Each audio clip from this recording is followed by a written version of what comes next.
이런 질문을 드려보고 싶어요. 오늘 로아타 형제도 왔는데, 로아타 형제가 생각하는 예수님이라는 존재는 어떤 분일까? 우리는 예수님을 어디까지 알고 있고 얼만큼 믿고 있는 걸까 하는 거죠. 요한복음이 쓰여질 당시에 사람들이 예수님에 대해서 논란이 많았습니다. 예수님은 특별한 사람이라고 생각을 했습니다. 뭐라고요? 사람이라고 생각을 했어요. 그래서 오늘 주제는 사람입니다. 사람. 헬라어로는 안스로포스라고 하거든요. 근데 이 헬라어 단어는 안스로포스라는 단어이기 때문에 확 들어오는데, 이제 한국어 번역으로는 그냥 사람이라는 단어가 굉장히 흔한 명사로 나오기 때문에 읽으면서 잘 안 들어오세요. 근데 이 신약성경은 헬라어로 쓰여졌잖아요. 그리스어로. 거기에 안스로포스라는 단어를 사용하면서 사람 예수 이 부분에 대해서 굉장히 주목해 보고 있어요. 그래서 이슬람교 아시죠? 여러분, 이슬람교는 예수에 대해서 특별한 사람이라고 믿고 있습니다. 예수라는 존재에 대해서 어떻게 인지할 것이냐 할 때 특별한 선지자다. 예수가 분명히 존재했고 그의 역할은 사람으로서 특별한 선지자 역할을 했던 것이다, 이렇게 보거든요. 근데 우리들은 예수에 대해서 어떻게 생각합니까? 이미 배운 게 많고 들은 게 많아서 예수님에 대해서 우리는 예수는 하나님이시다, 예수님 사람만은 아니다, 분명히 신적 존재다, 이런 어떤 이론적인 이해가 있잖아요. 하지만 요한복음이 쓰여질 당시 90년경이라고 보거든요. 역사를 좀 돌아보면 마태, 마가, 누가 이 세 복음서는 서기 60년대에 쓰여졌어요. 그리고 30년 뒤에 요한복음 쓰여졌는데, 그 중간에 무슨 일이 있었냐면 서기 70년에 성전이 무너지는 사건이 있었습니다. 예루살렘 성전이 무너지기 전에 읽었던 것이 세 개의 복음서고, 예루살렘 성전이 무너지고 나서 로마의 티토 장군에 의해서 무너지고 나서 그것도 20년이나 뒤에 쓰여진 게 요한복음이에요. 성전 무너진 사건이 왜 이렇게 중요한가? 요한복음도 여러분 보시면 아시겠지만 2장 이 바로 전 장면이 성전 무너지는 이야기가 나오거든요. 공관복음서에서는 성전 무너지는 이야기가 나중에 나와요. 시간 순서로 볼 때 예수님이 예루살렘 성에 입성하고 그런 다음에 성전 들어가가지고 막 뒤집어 엎어버리시는 장면이 나오는데, 요한복음은 그렇지 않아요. 순서가 성전 무너지는 이야기부터 시작되는 거예요, 사실은. 물론 그 전에 이제 가나 혼인잔치 이야기부터 시작되긴 하지만 핵심적인 이야기는 그거예요. 유대의 성전이 무너졌다. 무너질 것이라는 내용이 써있지만 무너진 상황에서 보는 거기 때문에, 그렇지, 예수가 말했던 이 성전이 무너졌지. 그리고 뭐라고 말해요?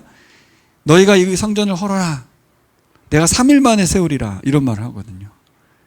그 말도 예수님께서 십자가에 죽으시고 3일 만에 부활하셔서 친히 자신의 몸이 성전이라는 것을 알려주려고 했다, 요한복음이 그렇게 서술하고 있거든요.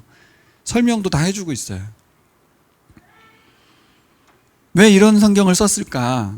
왜 성경 전개가 이렇게 될까? 문제가 있었기 때문에 그래요. 사람들이 예수님이 누구인지에 대해서 논란이 많아가지고 예수는 그저 사람일 뿐이다, 그렇게 생각하고 있는 그들에게, 아니다, 예수님은 그냥 사람이 아니다, 신적인 존재였다, 특별히 하나님의 아들이었고 하나님이시다라고 알려주려고 썼다는 거예요. 그럼 잘 생각해 보세요. 예수님이 누구인지 아는 만큼 그 은혜를 누리는 줄 믿습니다. 그래서 쓴 거예요. 당시에 세 개의 복음서를 읽었던 교인들도 예수님에 대해서 나름 알 만큼 알았을 거예요. 우리보다 훨씬 더 잘 알지 않았겠어요? 시간적으로 굉장히 가까운 거리에 있었던 예수 그리스도의 죽음과 부활 소식을 알고 있던 그들이 예수에 대해서 얼마나 잘 알겠어요. 근데 요한복음이 쓰여진 이유는 잘 알고 있다는 그들에게 바르게 알려주려고, 그리고 그들이 알고 있는 것이 전부가 아님을 알려주려고 썼다는 거죠. 그래서 22장 31절 한번 가볼까요? 22장 31절. 찾고 있습니까? 성경책? 성경을 좀 찾는 노력이 필요합니다. 요한복음 22장 없네. 21장. 22장. 뭐야? 22장이 없는데? 20장. 20장 31절. 자, 20장 31절. 같이 읽어요. 시작. 그런데 여기에 이것이 남아 기록한 목적은 여러분으로 하여금 예수가 그리스도요 하나님의 아들이심을 믿게 하고 또 그렇게 믿어서 그의 이름으로 생명을 얻게 하려는 것이다. 이 책의 기록 목적이 여기 써 있습니다. 이걸 왜 썼겠어요? 그러니까 예수님을 안다고 생각했는데 그 아는 것만으로는 충분하지 않았고, 그것만 알아서는 여기 나와 있는 것처럼 예수가 하나님의 아들이시라는 것, 예수가 하나님이시라는 것, 두 번째는 그를 믿음으로 해서 생명을 얻는 일에 있어서 부족하다는 거예요, 현재가. 그렇기 때문에 이것을 알려주고 싶어서 요한복음을 썼다는 거죠. 자, 그러면 이제 숙제는 뭐냐면 우리 교우들은 다 알고 있는데, 예? 다 믿는데? 라고 생각할 수 있지 않습니까? 정말 그러할까요? 우리가 아는 게 정말 다 아는 거고 다 믿는 걸까요? 제대로 믿는 걸까요? 한번 오늘 말씀 들어보세요. 진짜 내가 다 알고 있다면 그것으로 끝나는 게 아니에요, 사실. 뭘까요? 다 알고 다 믿는데, 다 알고 다 믿으면 그 다 알고 믿는 만큼의 은혜를 누리게 돼 있고, 그러면 그 사람은 그의 반응이 저절로 일어나게 돼 있어요. 근데 그 은혜를 누리지 못하고 그에 대한 합당한 반응이 일어나지 않고 있다면 예수에 대해서 아는 것일까? 바로 믿는 것일까라는 의문이 생기는 거죠. 그래서 이 시대에 우리가 요한복음을 다시 읽어야 될 이유가 있는 거예요. 요한복음의 내용을 전혀 모르지 않아요. 성경에서 창세기보다 더 많이 읽는 책이 요한복음일 것 같아요, 내가 보기엔. 요한복음은 정말 예수님을 알기에 너무 좋은 책이기 때문에 열심히 읽는데, 내가 알고 있고 믿고 있는 것이 정말 잘 믿고 있고 잘 알고 있는 거라면 우리는 그 은혜를 누리면서 그에 합당한 반응을 당연히 보이게 돼 있는데, 그래서 여기서 하고 싶은 말이 뭐예요? 생명을 얻게 하려 한다는 말이, 우리 옛날에는 우리가 하면 천국 가는 거다, 영생을 얻는 거다 이렇게 쉽게 표현했지만, 생명을 얻는다는 말이 뭐겠어요? 꼭 나중에 죽어서 천국이 아니고 지금 이 땅 가운데서도 예수가 주시는 그 생명력을 마음껏 누리면서 살아갈 거라는 거예요. 보라로 표현하면 샬롬을 누리며 살아갈 거라는 거예요. 어떻게 하면 샬롬을 누려요? 예수님을 알고 믿어야 누리는 겁니다. 그러니까 다시 한번, 이거 말장난 같지만, 정말 내가 예수님을 믿는가? 예수님에 대해서 알고 있는가? 생각해 봐야겠죠. 성경은 사람들이 예수님을 믿었다는 말을 계속하고 있어요. 특별히 요한복음이 계속 말합니다. 사람들이 예수님을 믿었다. 여기 나오죠? 23절 읽어볼까요? 시작. 6월절에 예수께서 예루살렘에 계시니 많은 사람이 그 행하시는 표적을 보고 그의 이름을 믿었으나, 이렇게 말합니다. 믿었다는 거예요. 근데 24절 읽어보세요. 예수는 그의 몸을 그들에게 의탁하지 아니하셨으니 이는 친히 모든 사람을 아심이요. 예수님을 믿었다고 하는데 성경은 뭐라고 하냐면 그들의 믿음이 온전치 못했다, 그 믿음에 대해서 예수님이 인정해 줄 수 없었다, 이런 얘기를 써놓은 거예요. 다시 한번, 자, 이 성경은 90년대에 공간복음서를 이미 읽었던 성도들에게 쓰여진 거예요. 그렇죠? 그들에게 뭘 얘기하고 싶은 거예요? 너희들이 믿고 있다는 그 믿음에 대해서 다시 한번 의문을 제기한다, 이거예요. 이거. 바른 믿음을 갖도록 하기 위해서는 방법이 뭘까? 예수님을 소개하는 방법밖에 없어요. 근데 공간복음서는 세 개가 비슷하게 써졌거든요. 그러니까 요한복음은 기록 방법이 뭐예요? 다른 방법으로 쓰고 있는 거예요. 예수님을 제대로 이해하려고 하는 방법은 뭘까? 요한복음 저자가 상당히 고도의 기술을 가지고 요한복음을 썼습니다. 그래서 학자들도 요한복음을 처음에는 엄청 쉽다고 생각했는데 학자들도 도저히 풀어내기 어려운 게 요한복음이라고 말할 정도로 엄청난 책입니다. 여러분, 예수님을 아는 것이 영생을 살아가는 것인 줄 믿습니다. 예수님을 바로 알기를 소망하고 우리가 그런 마음으로 이번에 요한복음 묵상을 했으면 좋겠어요. 왜냐하면 너무 잘하는 말씀이고 정말 놀라운 말씀인데 가볍게 지나갈 수 있는 말씀들을 하나하나 다시 곱씹은 그런 시간이 됐으면 좋겠습니다. 23절에 보면 24절에 보면 23절에 그의 이름을 믿었다 이렇게 말했잖아요. 그의 이름을 믿었다. 왜 그를 믿었다고 하지 않고 그의 이름을 믿었다라고 할까? 그의 이름이 뭔데요? 예수잖아요. 예수. 예수와 뭐예요? 구원자란 뜻이죠. 구원자. 예수가 하나님의 구원자라는 것을 인정했다. 그런 말이 됩니다. 뭘 보고 그걸 인정했어요? 그의 표적을 보고. 이 앞에 표적은 뭐였어요? 혼인잔치에서 포도주가 떨어졌는데 그 포도주, 물을 포도주로 바꾸신 예수 그리스도의 이 표적을 보고 제자들이 믿음을 가졌다는 거예요. 그의 이름을 믿었다는 거예요. 아, 예수가 구원자구나. 그러면 된 거 아니에요? 예수님을 구원자로 믿으면 된 거 아니에요? 사실 저 문장만 놓고 보면 예수 이름을 믿었으면 끝난 거 아닌가? 근데 24절은 뭐라고 말해요? 예수님이 자기 몸을 그들에게 의탁하지 않았다. 이 의탁이라는 단어가 헬라어로 믿는다라는 단어예요. 피스티스라는 믿음이라는 단어거든요. 다른 말로 번역하면 예수님은 그 사람들을 믿지 않았다 이 말이 돼요. 그러니까 사람들은 예수님을 믿었다. 근데 예수님은 그 사람들을 믿지 않았다 이런 말이에요. 왜냐하면 거기 써있죠. 왜냐하면 이는 친히 모든 사람을 아시기 때문에. 25절에 부연하죠. 또 읽어볼까요? 같이 시작. 또 사람에 대하여 누구의 증언도 받으실 필요가 없었으니 이는 그가 친히 사람의 속에 있는 것을 아셨음이니라. 여기서 우리가 주목해야 될 단어가 사람이에요. 사람.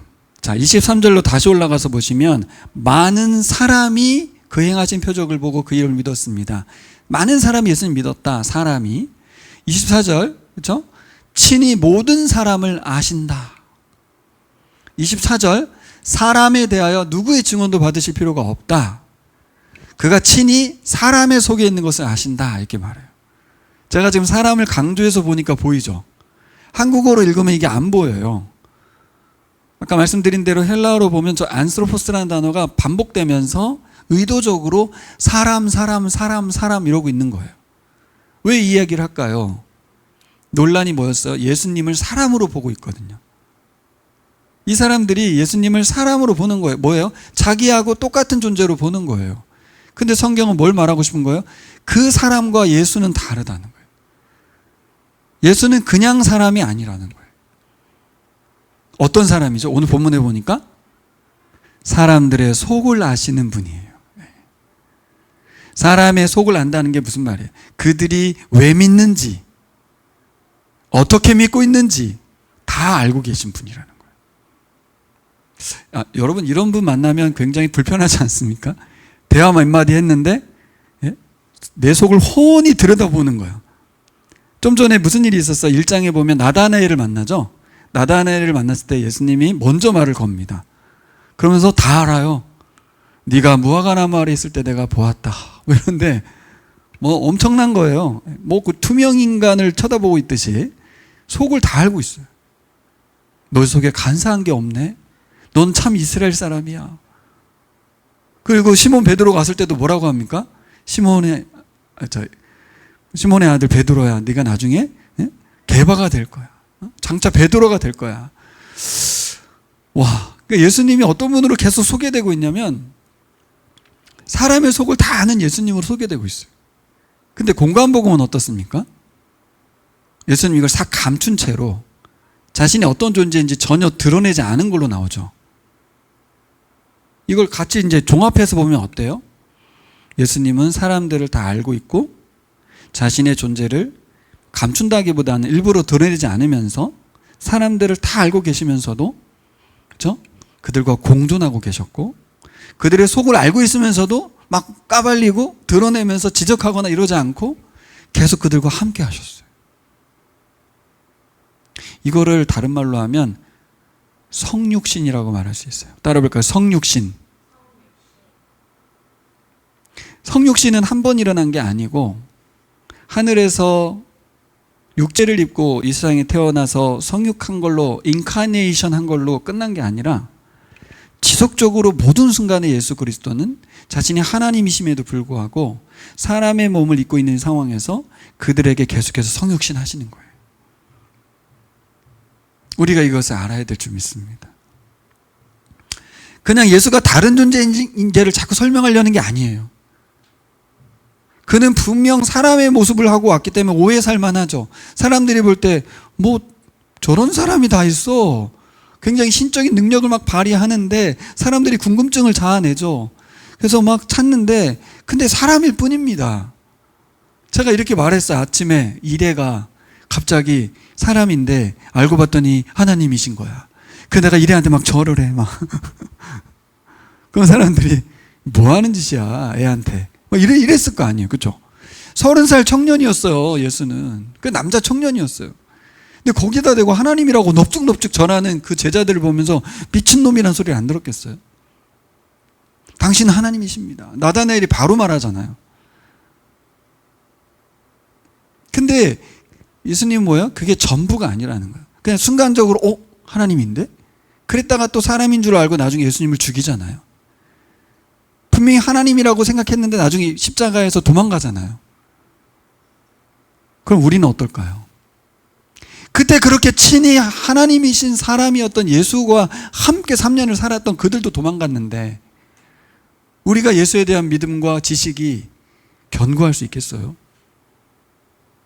적절한 순간에 우리는 우리의 믿음이 흔들릴 수밖에 없을 거예요. 그래서 요한복음입니다. 오해하면 안 되는 거예요. 내가 생각하는 것에서 그쳐서는 안 돼요. 더 요한복음의 말씀을 통해서 예수님을 더 알아가야 될 줄 믿습니다. 근데 중요한 게 있어요. 우린 예수님을 잘 모르잖아요. 근데 예수님은 우리를 너무 잘 아신다는 거예요. 진이 사람의 속에 있는 것을 아신다. 그래서 오늘 본문에 뭐라고 되어 있냐면 사람들이 예수님에 대해서 어떤 평가와 인정을 하는 것이 전혀 상관없다는 거예요. 이게 예수님과 우리와 다른 거예요. 우리는 예수님께 인정을 받아야 하고 우리는 사람들에게도 인정을 받아야 살아요. 사람들과의 관계 속에서 우리는 어떠한 상황 속에서도 인정을 받아야 돼.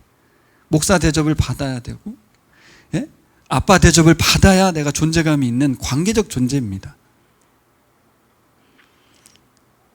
근데 예수님은요, 그 사람들이 믿어준다고 해서 예수가 되는 게 아니에요. 이게 신기하지 않습니까? 예수님은 그들이 믿든 안 믿든 그냥 그 스스로 예수 그리스도로서 존재하시는 분이세요. 이걸 쓴 거예요. 예수는 어떤 사람인가 사람들에게 의탁할 필요도 없고 그들을 믿을 이유도 없고 그들이 자신을 믿고 안 믿고가 중요한 게 아니에요. 예수님을 어떤 존재로 인정해 주냐 인정해 주지 않느냐도 중요하지 않아요. 예수는 하나님이신 사람이신 예수 그리스도로 그 땅 가운데 계셨거든요. 이 이야기를 근데 왜 했을까요? 너무 복잡하게 목사님 뭘 말하려고 하는 건가? 이 이야기가 왜 2장 23절에서 25절까지 말씀이 왜 중요하냐면 다음에 나오는 니고데모 이야기와 수가성 우물가 이야기와 연결이 되기 때문에 그래요. 우리가 성경 읽다 보면 대부분 어디를 읽냐면 앞에 가나 혼인잔치 이야기 읽고 그 다음에 성전에 들어가서 예수님이 성전 멸망 예고한 거 읽고 그리고 바로 니고데모 이야기로 넘어가지 23절에서 25절을 잘 읽지 않아요. 근데 저게 굉장히 들어가는 출입구예요. 사람의 속을 아시는 예수님이란 말이 어떤 의미인지 아시겠죠? 니고데모를 아시는 예수님, 그리고 수가성 우물가 여인을 아시는 예수님이라는 거예요. 어떻게 보면 로아타 형제를 아시는 예수님이에요. 뭘 안다는 거지? 내 안에 어떠한 갈망이 있는지, 내 안에 어떠한 질문이 있는지 다 알고 계신 예수님. 사람마다 질문이 다르고 사람마다 고민이 다르고 사람마다 다 다르거든요. 거기에 맞춰서 한 명 한 명 모두에게 각자에게 성육신으로 임해 주시는 분이 예수 그리스도입니다. 니고데모는 니고데모의 방법으로, 수가상 우물가 여인은 수가상 우물가 여인의 방법으로 예수님은 만나 주세요.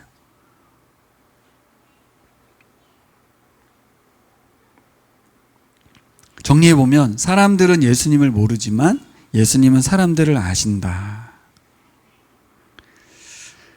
유대인 중에 최고의 남자였던 바리새인 니고데모와 사마리아에 살고 있는데, 그것도 여자인데 남편이 5명이 있었고 현재는 6번째 남자랑 살고 있는, 근데 남편이 아닌 그 여인이 완전 대조되는 이 두 인물을 예수님께서 만나 주시죠. 그리고 그들을 아십니다. 그리고 그들 속에 있는 것을 다 아시는 분이 예수님이라는 거예요. 저는 이것을 통해서 지금 내 속의 갈망과 질문을 아시는 예수님을 여러분 만났으면 좋겠어요. 근데 재밌는 건 니고데모는 예수님이 어떤 분인지 나름 안다고 생각했다는 거죠.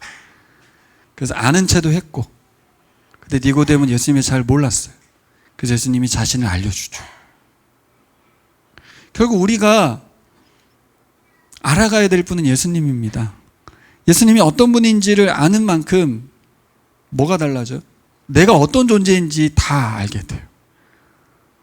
예수님을 알아야 내가 어떤 존재인지 알게 됩니다. 엄청 똑똑하고 유력한 사람이었습니다. 니고데모는 나름 안다고 생각했고 나름의 예수에 대한 지식과 정보를 다 갖고 있었어요. 근데 예수님에 대해서 잘 알지 못했죠.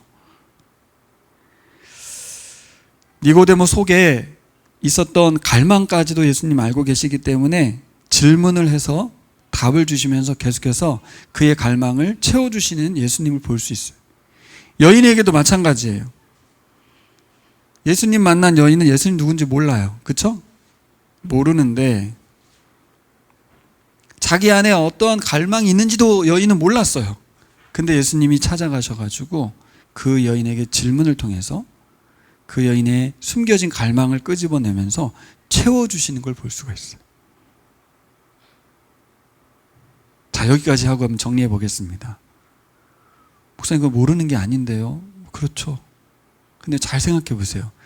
이분이 누구라고요? 하나님이시라고요. 네.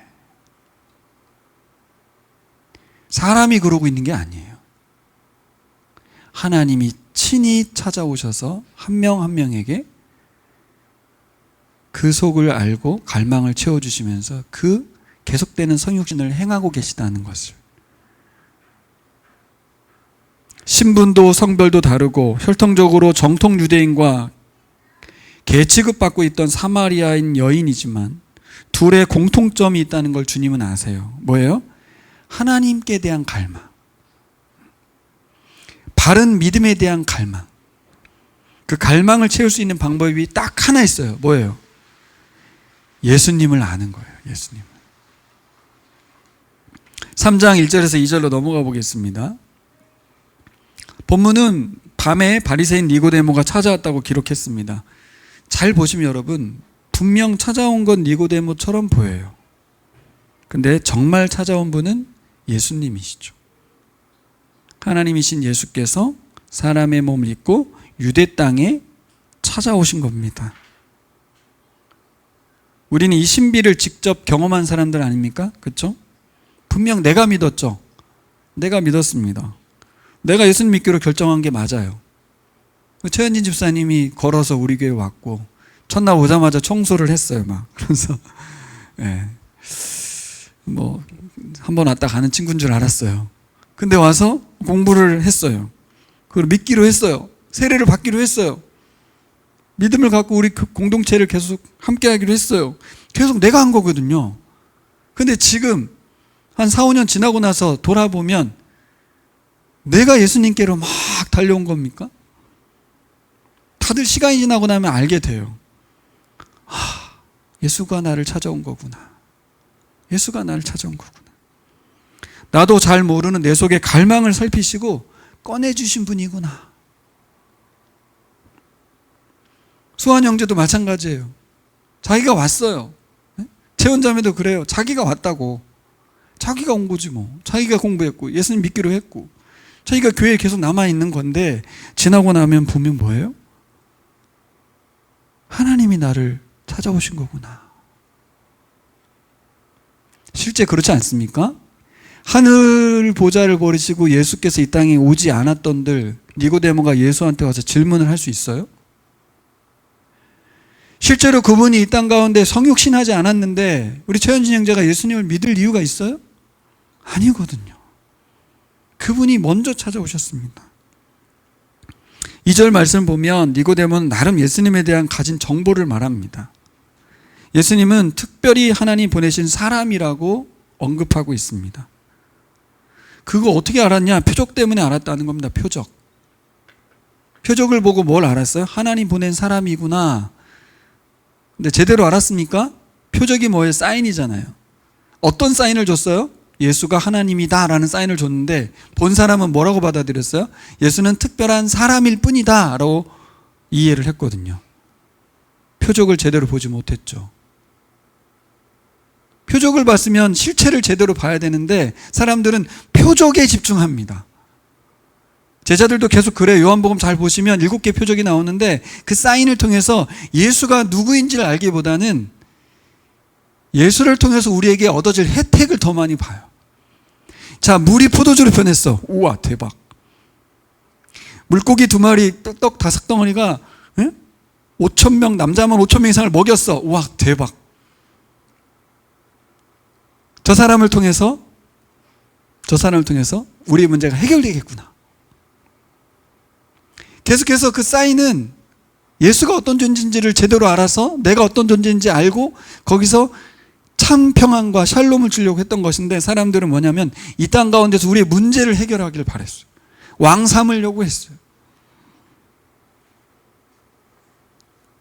그래서 어느 정도 이해한 거예요? 예수라는 사람이 우리의 민족의 문제를 해결해 주러 온 사람, 식민 통치를 받고 있는 이 나라를 해방시키고 다윗의 나라로 영광스럽게 해줄 사람으로 예수를 이해했어요. 그 표적이 오히려 예수를 제대로 못 보게 했죠. 이해돼요? 여러분, 제가 암이 걸렸어요. 그래서 막 기도해서 났어요. 왜? 하나님이 하신 거야. 기도의 응답이야. 근데 이상하게도요, 병 고침을 받는 순간 예수님께 더 가까이 가지 않아요. 왜 예수님은 내 기도 들어주지 않지? 예수님은 모든 사람의 병을 고쳐주길 바라죠. 뭔가 이상해지지 않아요? 기적이 일어나고 표적이 일어나면 믿음이 더 견고해지는 게 아니라 믿음이 이상하게 됩니다. 예수님을 알아가는 쪽이 아니라 예수가 우리의 문제를 더 강력히 해결해 주기를 바라게 돼요. 이 병도 고쳐주고 저 병도 고쳐주길 바란다는 거죠.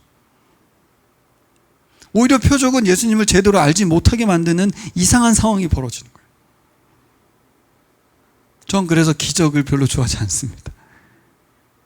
기적은 결국 우리를 예수님으로부터 멀어지게 만들어요.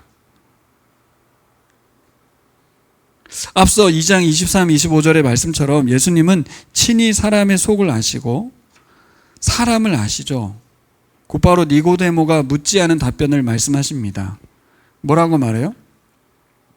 3절, 사람이 거듭나지 않으면 하나님 나라 볼 수 없다. 이 말 속에 뭐가 담겨 있냐면 니고데모 속에 하나님 나라 들어가는 것과 관련한 질문이 있었다는 걸 알 수 있어요. 그렇죠? 그냥 단순하게 생각하면 어떻게 하면 하나님 나라 들어갈 수 있어요? 이런 질문일 것 같지만 그 질문은 아닌 것 같아요. 왜냐하면 예수님의 답변을 보면 물과 성령으로 거듭나야 한다. 사람이 다시 태어나지 않으면 하나님 나라 들어갈 수 없다라는 말을 하거든요. 뭐예요? 자신이 생각하는 하나님 나라 들어가는 것에 대해서 예수님이 교정해 주는 거예요, 지금. 자, 그렇게 보면 니고데모는 어떤 생각을 하고 있었냐면 자신은 하나님 나라에 들어갈 거라고 생각을 했던 것 같아요. 나 정도면 이라고 생각했던 것 같아요. 왜요? 그 하나님 나라에 대한 이해가 틀렸기 때문이죠. 니고데모의 하나님 나라는 뭡니까? 유대인들이 기다렸던 하나님 나라잖아요. 다윗 왕국의 재건 아닙니까? 그렇죠? 네. 식민 통치하에서 우리를 해방시켜주고 정치적인 해방과 함께 다윗 왕국의 부유한 나라를 세운 거니까 그 나라 백성이라고 당연히 여기고 있었어요. 그러니까 이거는 의심의 여지가 없는 믿음을 갖고 있었지 않습니까? 거기 예수가 온 건 뭐예요? 예수가 하나님 나라를 시작하러 왔구나 믿었거든요. 바른 믿음입니까? 아니잖아요. 근데 여러분, 니고데모 같은 그런 생각을 갖고 있는 교인이 얼마나 많습니까? 세상에. 기독교인이에요. 예수 믿어요. 천국 가요. 다 알고 있고 다 믿는 것 같은데 똑같아. 예수는 어떤 존재예요? 우리의 삶을 더 나아지게 해주고 우리의 문제와 필요를 채워주고 이 삶을 더 윤택하게 해주는 존재로 그렇게 인식하지 않아요? 그걸 확신하고 있지 않아요? 그걸 믿으라고 하지 않아요? 설교 때? 거기에 헌신하라고 하지 않아요? 요한복음이 제대로 전해지고 있는 거, 제대로 읽혀지고 있는 거 맞아요? 요한복음 3장 16절만 읽는 거지 지금. 예? 하나님이 세상을 이처럼 사랑하사 독생자를 주셨으니, 그죠?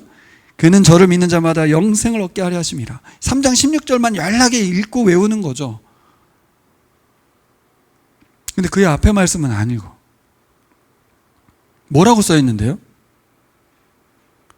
모세가 광야에서 뱀을 든 것처럼 인자가 들려야 한다. 이 말은 안 읽는 거예요, 그냥. 우리를 이 땅에서 천국으로 훅 옮겨준다는 생각만 했지, 그가 가져오신 하나님 나라가 천국 가면 황금길이 있고 고통이 없고 슬픔이 없다는 생각만 했지, 예수님이 가져온 하나님 나라에 대한 실체에 대해서 잘 몰랐어요. 유대인이었던 바리새인이었던 율법학자였던 니고데모가 자기 나름대로의 구원관이 있었지 않습니까? 예수관이 있었죠. 메시아관. 종교관이 있었어요. 미래관이 있었어요. 종말관이 있었어요. 확신하고 있었어요. 자기는 이 세상 사람들 중에 최고로 그것에 대해서 잘 알고 있다고 생각했어요. 근데 예수님이 완전히 깨부셨어요. 다시 태어나야 돼. 그게 무슨 소리지? 여러분, 우리를 아시는 예수님 알겠죠? 우리를 아시는 예수님, 우리를 아시기 때문에 우리에게 진리를 전해주실 수 있는 줄 믿습니다. 유일하게 예수 그리스도의 말씀만이 진리인 이유를 아시겠죠?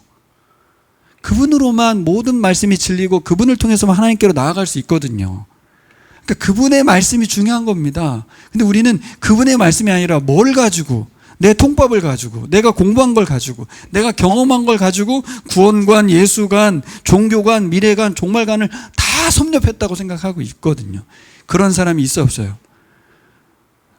제가 보기엔 대부분이에요. 대부분이 그렇게 예수님을 알기보다는 자기가 만든 예수상을 가지고 구원에 이르렀다고, 나는 자유하고 있다고. 니고데모가 그렇지 않습니까? 그 예수님이 너무 안타까우니까, 니고데모야, 넌 반드시 거듭나야 돼. 그래야 하나님 나라 들어갈 수 있어.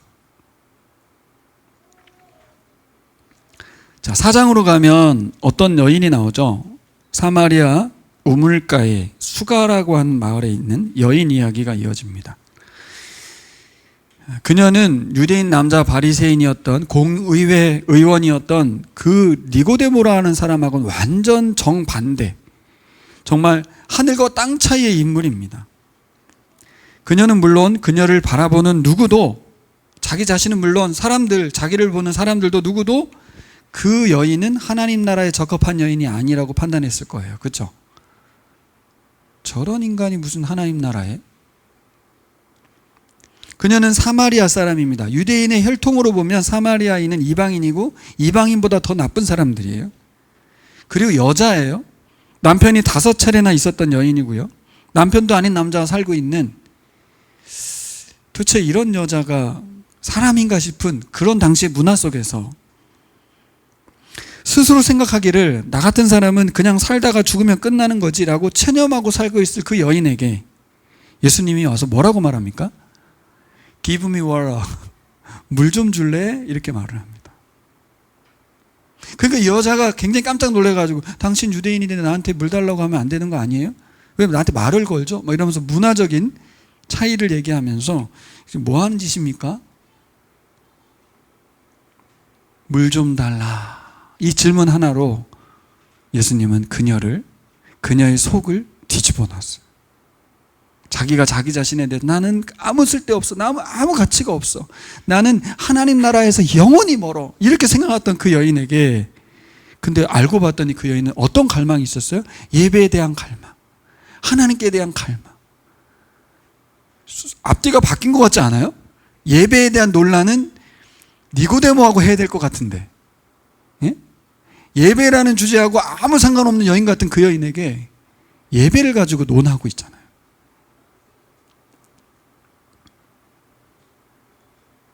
그 여인은 하나님을 만나고 싶어 했어요. 하나님 나라에 들어가고 싶은 갈망이 넘쳤던 여인이에요. 예수님은 그 여인을 아셨어요. 우리 로아타 형제를 아시는 거예요. 유대인들은 사마리아인은 하나님 나라에서 완전 제외된 존재로 여겼을 겁니다. 게다가 여인이었고, 게다가 이해할 수 없는 5번의 이혼 사정을 가졌던 여자. 그 사람이 무슨 예배를 드리고, 그 사람이 무슨 하나님을 만납니까?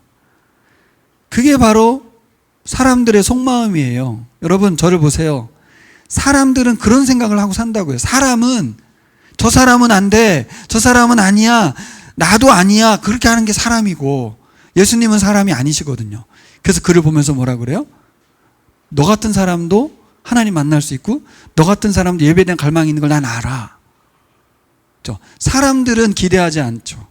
하지만 예수는 기대합니다. 얼마나 감사해요. 사람은 나를 알아봐 주지 않아요. 사람은 나를 제대로 이끌어내 줄 수 없어요. 오직 예수 그리스도만이, 그냥 사람으로 살아가고 있는 우리들을 그냥 사람이 아닌 하늘 사람으로 바꿔주시는 줄 믿습니다. 이게 놀랍죠? 예수님이 오신 이유는 뭐예요? 예수님과 같은 사람으로 만들려고 오신 거예요. 그냥 평범한 사람으로 살고 있는, 나는 뭐 별 수 없는 사람, 니고데모는 나는 엄청난 사람, 이런 서로 막 높낮이를 비교하면서 뭔가 자격이 있는 것처럼 착각하고 전혀 자격이 없다고 생각하면서 살고 있는 그 두 사람 다 어떤 사람 만들러? 위로부터 태어난 사람, 성령으로 태어난 사람, 예수와 같은 존재로 만들어 오신 줄 믿습니다. 여기까지는 다 아시는 얘기죠. 그러면 예수님은 알고 있는데 니고데모도 수가성 여인도 둘 다 하나님 나라 들어가고 싶다는 걸 알았어요. 자, 그러면 뭐와 똑같은, 모든 인류는 지금 하나님을 만나고 싶어 합니다. 모든 사람 속에는 하나님에 대한 갈망이 있어요. 어떻게 알아요? 잠언 전도서에 보면 사람에겐 영혼을 사모하는 마음을 주셨다, 그렇게 돼 있거든요. 신기하게도 죽기 전에 사람에게 소망이 있다면 뭐라고 말해요? 안 죽는 거. 신기하게도 에버레스팅에 대한 소망이 있어요. 근데 여러분, 사람은 영원하지 못하는 걸 스스로 알고 있지 않아요? 그런 꿈을 꾸면 안 되거든요. 그렇잖아요? 사람이 죽으면 끝인데, 근데 왜 영혼을 사모하죠? 하나님이 그에게 영혼을 사모하는 마음을 주셨어요. 그 영혼을 사모하는 마음이 뭐예요? 단순히 에버레스팅이겠어요? 하나님을 사모하는 마음을 줬다는 말이에요. 생명의 근원 대신 그 하나님께 대한 열망이 인간에게 있다는 거예요. 그걸 하나님이 넣어놨다는 거예요. 그렇기 때문에 죽음 앞에서 그들은 초연히 받아들이기보단 살고 싶다, 죽고 싶지 않다, 자기도 모르게 자기 속에 그게 있다는 것을 말로 고백하고 있는 거죠. 근데 생각한 건 뭐냐면 둘 다 자신의 생각에 갇혀 있잖아요. 니고데모는 이미 하나님 나라에 들어갈 거라고 생각하기 때문에 본질적인 질문이 안 나오고, 여인도 자기는 하나님 나라에 들어갈 자격이 없다고 생각하기 때문에 아예 노크조차 안 해요. 예수님이 안 찾아오면 어떻게 되는 거예요? 예수님이 이 땅에 오시지 않으면 어떻게 되는 거예요? 그냥 그렇게 사람으로 살다 죽는 거예요, 여러분. 우리를 그냥 사람으로 살게 놔두지 않고 예수 그리스도와 같은 존재로 바꾸러 오신 줄 믿습니다. 예수님은 친히 각 사람을 찾아오셔서 문을 열고 들어올 수 있는 길을 알려주고 계세요. 나를 통해서 아버지께로 갈 수 있어. 내가 곧 길이요 진리요 생명이니 나로 말미암지 않고는 아버지께로 갈 수가 없다. 내가 길이야, 내가 방법이야. 나를 통해서만 아버지께 갈 수 있어. 찾아가서 알려주는 거예요. 사람의 속에는 하나님을 향한 본질적인 갈망이 있었습니다. 그런데 그 갈망에 대해서 어떤 이는 너무 자신 있게 생각하고 어떤 사람은 꿈도 꾸지 못하고 실현 불가능하다고 여기면서 체념하면서 살았어요. 근데 예수님이 이 땅에 왜 오셨다고 1장 51절 가볼까요? 나다나엘에게 예수님이 뭘 알려주시고 예고하시죠. 1장 51절. 자, 예수께서 시작. 예수께서 그에게 말씀하셨다. 네가 무화과 나무 아래 있을 때에 내가 너를 보았다고 해서 믿느냐? 이것보다 더 큰 일을 내가 볼 것이다. 예수께서 그에게 또 말씀하셨다. 내가 진정으로 너에게 말한다. 너희는 하늘이 열리고 하나님의 천사들이 인자 위에 오르락 내리락 하는 것을 보게 될 것이다. 이게 무슨 말입니까? 예수님이 하늘과 땅의 중간에서 사닥다리 역할을 하시면서 우리를 땅의 사람에서 하늘 사람으로 바꿔내실 거라는 거예요. 이게 야곱의 베델에서의 꿈의 이야기잖아요. 여기가 하나님의 집이다. 그러면서 꿈을 꿨는데 사닥다리가 하늘에서 쭉 내려오던 천사가 오르락내리락 하잖아요. 이 구약의 이야기를 통해서 예수가 어떤 존재로 이 땅에 온 거예요? 실제 하늘과 땅을 연결하는 사람으로 이 땅에 왔다는 거예요. 3장 3절과 5절을 보면 뭐라고 그래요? 사람이 물과 성령으로 다시 태어나야 된다고 말해요.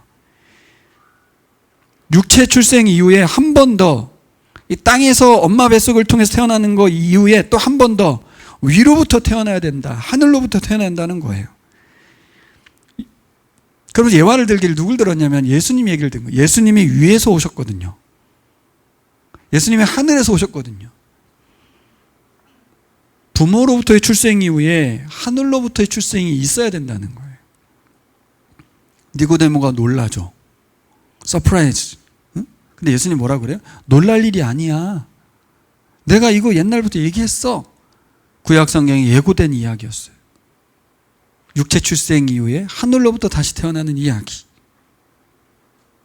이게 어떻게 가능하죠? 니고데모가 이렇게 질문하거든요. 근데 가능한 이유가 뭡니까? 예수가 하늘에서 왔잖아요. 사람인데, 예수는 분명 사람인데 하늘로부터 태어났잖아요.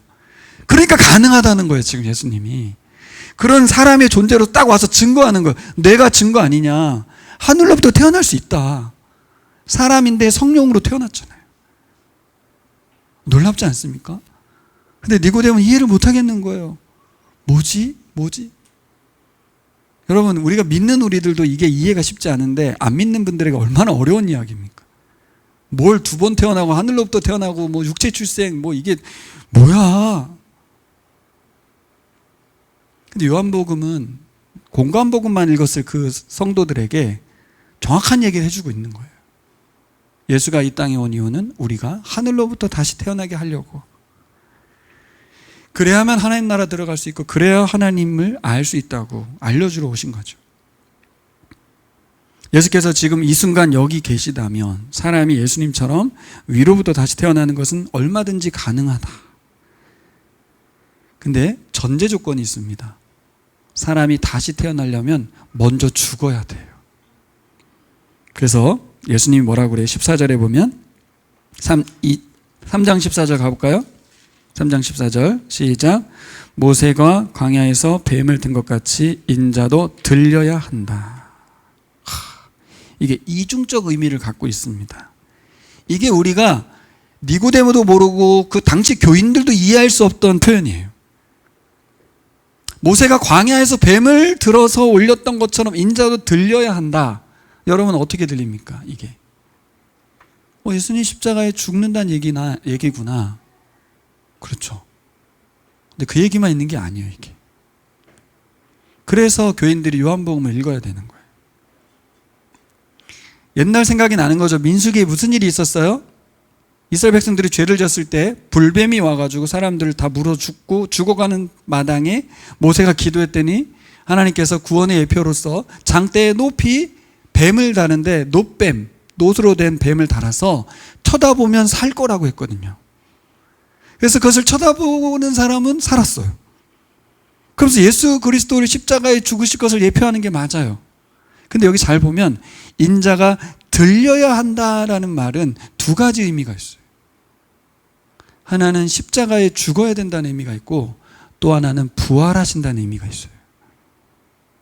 이게 공간복음에는 없는 요한복음만의 표현이에요. 들려야 한다는 말은 하늘로 올라가신다 그런 뜻이에요. 십자가에 달리기만 하는 게 아니라 십자가를 영광으로 표현합니다. 그래서 요한복음의 영광이라는 주제는 십자가와 연결되어 있고 십자가는 고난이라고 생각했는데 그건 영광이라는 거예요.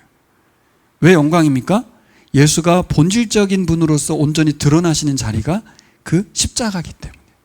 그래서 하늘로 올라가시는 이야기를 하는 거예요. 예수님은 십자가를 영광으로 묘사하면서 들린다. 이 뭐예요? 하나님 보좌 우편에 앉으실 거다. 그런 의미가 있어요.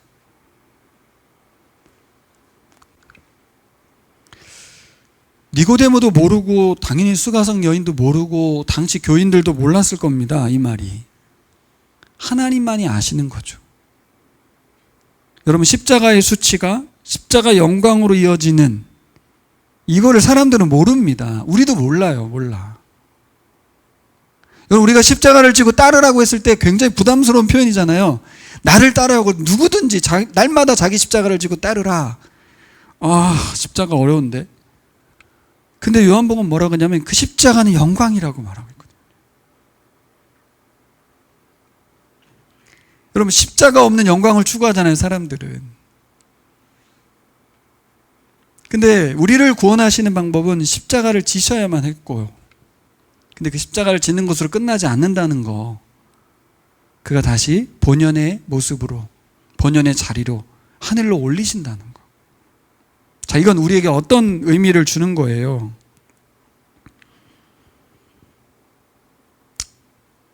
정말 우리가 예수님을 믿는 이유가 정말 for nothing인가? 예수님 왜 믿지? 니고데모 예수님 왜 찾아왔지?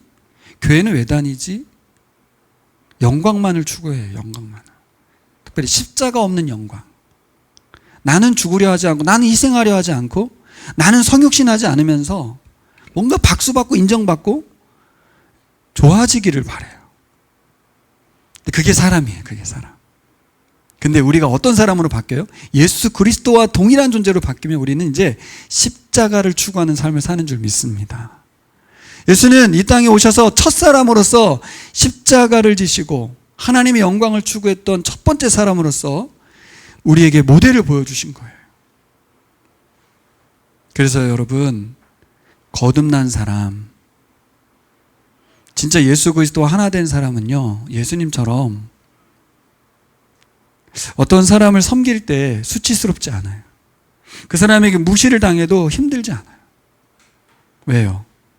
거듭난 사람이라서 그렇죠. 이게 노력해서 되는 게 아니잖아요. 예수 그리스도와 함께하고 있기 때문에 가능한 거죠. 그게 저는 손양원 목사님 같은 분이라고 생각해요. 저는 예전에 신앙생활이 노력이라고 생각했어요. 열심히 하면 된다고 생각했어요. 그게 아니고 거듭나야 된다고. 내가 십자가에 죽어야 하고 그래서 너희 죄를 사해야 되고 내가 성령으로 너에게 임해야 되고 그 이후에 너희는 나와 같은 존재로서 그냥 평범한 사람이 아닌 하늘 사람으로서 하늘에서 내려와서 이 땅 가운데 예수 그리스도가 엄청난 사람을 살았던 것처럼 우리도 이지간 이후에 믿는 자들은 그리스도인으로 살아가는 줄 믿습니다. 예수님은 유대인으로서 여인과 대화할 때 전혀 눈치를 보지 않았어요. 내 제자들은 왜 사마리아 여인하고 대화하지? 이러면 안 되는데. 나중에 베드로가요, 밥을 먹다가 이방인들하고 밥을 먹다가 살짝 피하는 일이 있었어요. 그래서 갈라디아서에 그 말 나오는데, 그래서 바울이 베드로 엄청 질책합니다. 예수 믿고 난 이후에도 유대인의 어떤 피가 흐르고 있는 베드로가 이방인들과 식사하는 거에 대해서 살짝 외식을 한 거죠. 그래서 바울이 엄청 신랄하게 비평해요. 사람은 그렇습니다. 사람은. 근데 그리스도인은 어떻습니까? 그리스도인은 이방인과 식사하는 거에 대해서 전혀 거리낌이 없어요. 그게 바울이었어요. 여러분, 우리가 그리스도인이 되었다는 것은 거듭났다는 뜻입니다. 위로부터 태어났고 이제 이 땅에서의 첫 출생 이후에 두 번째 출생으로서 하늘로부터 태어났다는 말이에요. 다른 말로 하면 단순히 네가 구원받았다는 의미를 넘어서 우린 예수 그리스도와 동일한 존재가 되었다는 말이에요. 예수가 이 땅에 하늘로부터 오셔서 하늘 사람으로 살아냈던 것처럼 우리도 동일하게 그런 사람 만들려고 오셨다는 거. 우리를 천국으로 훅 보내고 이 땅에서 어떤 필요를 채워주는 그런 존재로서 예수가 아니고 우리 존재 자체를 예수 그리스도와 동일한 사람으로 만들려고 오신 거예요. 그러면 십자가와 십자가의 영광이 겹쳐야 되지 않겠습니까? 예수 그리스도처럼 우리도 들려야 합니다. 십자가에 달려야 하는 사람들이고, 그리고 십자가에 달리는 건 단순히 수치와 모욕만이 아닌 하나님께 영광, 나에게도 영광. 아마 손양환 목사님은 영광스러우셨을 거예요. 난 분명 사람인데 내 아들을 죽인 살인범을 내가 양자로 삼았다? 사람들이 박수치고 막 이럴 때 그 박수에서 흥분된 게 아니라 난 분명 사람인데 사람인 내가 어떻게 내 아들을 죽인 살인범을 내가 양자로 삼을 수 있지? 어떻게 가능해요? 영광스러운 거죠. 예수께서 내 안에 오셔서 나를 예수님과 동일한 사랑을 세상 가운데 펼치게 만들어 주셨구나. 엄청난 영광 아닙니까? 그렇죠? 내 안에 오셔서 자기 일을 하셨잖아요. 우리는 이런 삶을 살아가는 사람들인 줄 믿습니다. 가끔씩 느끼시고 가끔씩 아마 그렇게 살고 계신 줄 믿습니다. 하지만 이 정체성을 새롭게 했으면 좋겠어요. 근데 그 대상이 누구라고요? 니고데모 같은 유력한 사람만 바꾸는 게 아니고 수가성 우물가의 여인처럼 그렇게 자기 자신을 아무것도 아닌 존재로 여기는 그 사람도 모두 예수와 같은 존재로 만드시는 게 복음이에요. 복음. 정리해 보겠습니다, 여러분. 예수님은 사람의 속에 갈망을 아는 사람, 그럼 우리도 동일합니다. 예수님이 이 시대에 어떻게 사람들의 필요를 채우실까요? 우리가 그들의 속을 알아야 되는 거예요. 예수님이 알죠. 그러니까 기도하는 거죠. 예수님, 저 사람 속에 무엇이 있습니까? 저 사람 필요는 무엇이고 저 사람의 질문은 무엇입니까? 그들 속에는 하나님에 대한 배고픔이 있고 예배에 대한 갈망이 있다는 걸 알고 채워가는 것입니다. 예수님처럼 우리가 보고 우리도 아는 거예요. 그러니까 저도 모르겠어요. 이렇게 표현하는 게 좀 조심스럽긴 한데 사람을 만나보면 그들의 진짜 필요가 자꾸 느껴져요. 아, 이 사람이 이게 필요하구나. 그 사람은 돈 달라고 하고 있지만 그 속에 필요한 것이 뭔지, 진짜 배고픈 게 뭔지 이렇게 보이는 것 같아요. 여러분도 그럴걸요, 아마? 보일 겁니다. 아, 이 사람 이게 필요하구나. 그래서 어떤 여인에게는 물 좀 달라고 하듯이 말을 걸고 물을 통해서 그 속에 갈망이 있다는 걸 알고 영생수가 있다는 걸 알려주면서 그 속에서 영원토록 넘쳐 흐르는 생명의 샘물을 공급해주는 그 대화로 나아간 것처럼 우리가 이제 이 땅 가운데 그런 삶을 살아가는 또 다른 예수 그리스도, 그렇죠? 하늘의 사람으로 그리스도인으로 살아가는 사람들인 줄 믿습니다. 그게 저는 십자가를 지는 거라고 생각합니다.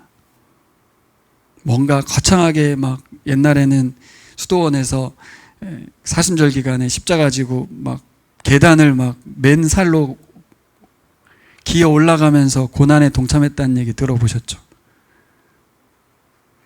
참 우스운 이야기죠. 그렇게라도 몸으로 예수 그리스도의 고난을 체험해보려 했던 노력은 가상한데 제가 보기에는 십자가를 지는 것은 이 시대에 사람들을 만나고 그들의 필요를 찾고 구하고 그들의 필요를 채워져 가는 한 영혼 한 영혼에게 성육신해 가는 그게 십자가를 지는 게 아닌가 그런 생각을 해봅니다. 여러분 날마다 십자가를 지고 예수님을 따라가는 그리스도인들이 되기를 소망합니다.